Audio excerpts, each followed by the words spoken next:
Hi, I'm Sarah from Buggy Boot Camp Australia, and today I wanted to talk to you about a muscle that is really important to keep strong throughout pregnancy and also post-pregnancy. And it's not your bicep, it's not your leg, it's not your butt, it's a muscle called your pelvic floor. So for those of you who are unsure about your pelvic floor, it's a muscle that runs from your pubic bone through to your coccyx.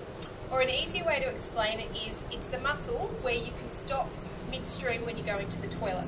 Okay, so that's your pelvic floor muscle. So I don't know about you ladies, but ever since I fell pregnant, I've never heard the term used so much. Pelvic floor this, pelvic floor that, got to keep it strong. So I've done quite a bit of research myself, because obviously me being pregnant, I want to keep mine nice and strong.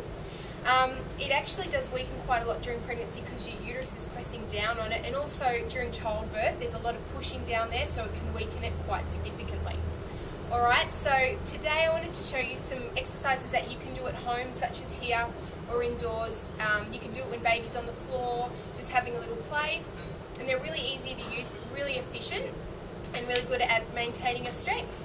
So we're going to use Carly here. This is Carly, everyone.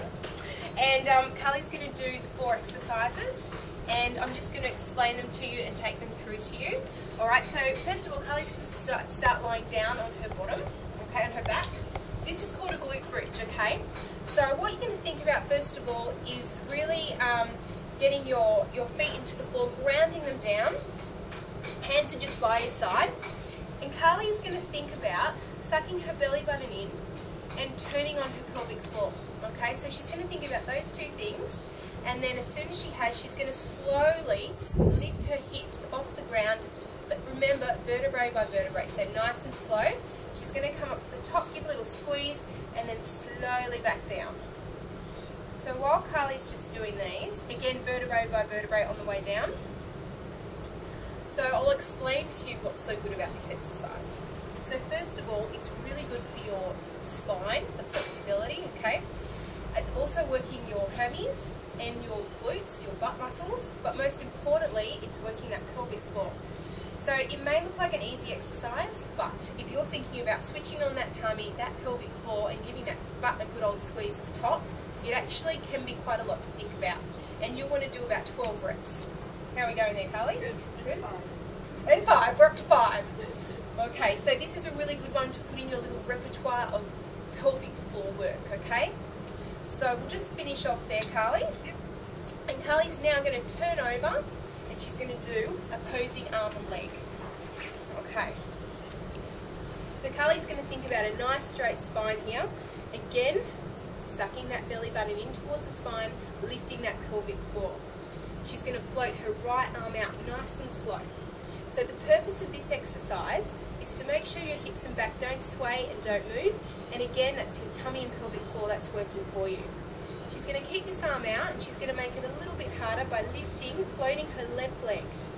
Nice and straight. Beautiful. So Carly's got a nice strong core and pelvic floor here since she's never had kids, so she's doing it perfect. Then she's going to float them both back in together. Beautiful. Then she's going to go the other side. Nice and slow. Again, think about this, ladies. The slower you go, the more you're going to work the muscles in your body, okay? And this actually does work your upper body bit as well, okay? If you find it too hard, just float one or the other. That's fine, and you can work your way up. Beautiful. You could do about 12 of those. That's it. Work, Carly. One more. Bring it down and rest. All right. Now she's going to flip over on her back again. We're going to do what's called a tabletop. She's going to lie down on her back, float her legs up. Beautiful. So she just wants to see the top of her toes here. Again, thinking about the tummy and the pelvic floor. Now with this one, if you're not strong enough, you may feel your back coming off the floor. So you really need to draw that belly button in to keep it from coming off the floor. And she's going to float one leg down, nice and slow, and then back up. Even slower for me, Carly. That's it. And then back up. Beautiful. So she's again thinking about the pelvic floor and the tummy and keeping the back down. It is a bit complicated when you think about all those things, isn't it? Yeah. Beautiful. If you find your back's coming off the floor, you could just lower the 2 feet down, and you can go from there. And you can float one leg up and down, and then the other, okay? So this is the version you can do if you're finding your back coming off the floor, and then you could progress to having them lifted up to tabletop. Beautiful. And back down. One more. And up. And down. That's it, Carly. And we're going to do one more up, so she's going to take her 2 legs up for me, and she's just going to hold them out up there again, tabletop. And this time, she's going to float her knee just out to the side a bit, and then back up. Good. And actually take the foot out with you, Carly, just a bit. Out. And then up. Good.